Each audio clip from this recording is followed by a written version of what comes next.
ntabwo mwariye sha mwariye rwose bajye babaha murya muhaga rwose wanjye normal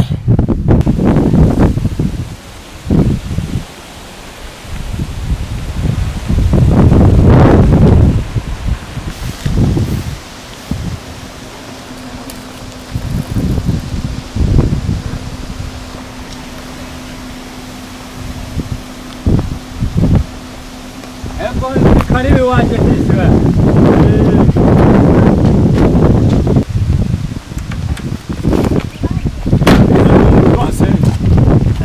karibu hano rwose waje ni karibu mukomeza mura ese ushitege betimana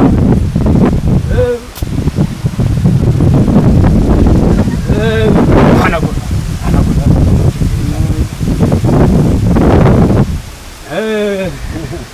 abandi mwaje murahose tura ni byiza rwose natwe hano hari dukomeje kabisa niko madam ese hano rero ko nyine ibintu ari amakamera kabisa nta kibazo rero narinje kuri za gahunda nakwereka rwose nizo zari ziri ugakata hariya hose ahangaha gutya konyora hariya ugakata hano urahabona ahari harimo ahandi hano hose gutya kugira kure kari agase gashinze hariya hariya kuri kano ariko kuri ya mafaranga nyine ukajya ahandi makeya se ko twavuganye wisubiri urabona dukeneye no gutanga inzoga y'abagabo mugomba kongeraho dukeya amazi ntacyo ubwo se ndongeraho mwanga niko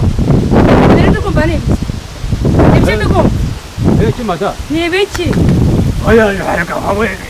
cyo menye bwaye hano ngomba kuhagurisha kareba ko twabona akantu ko ntabwo nakemera kugurisha ako ibi ni by'abagore reka abagore nukumwe ko tubafite ariko ntacyo ubwo se urareba ugurishije twasigara henge n'abarera gute hose madamu wabaye wowe ari wowe nanjye n'abana ikibazo ufite ni iki ntabwo nakemera kugurisha ubu se upfuye twasigara henge n'abantu mpfuye ikibazo cyo abana bazapfa mbere uzapfa nyuma cyangwa uzapfa nyuma ya mwese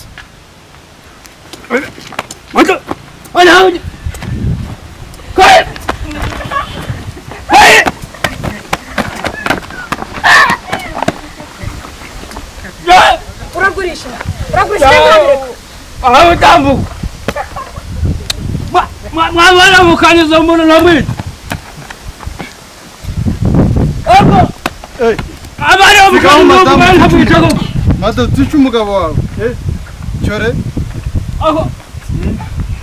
ibi ni ibiki what is this ntabwo ugurisha iyo ntaza ko ngukunda cyangwa nkwishe ntabwo ugurisha nuko amaye ngukunda cyangwa nawe nimba nkwishe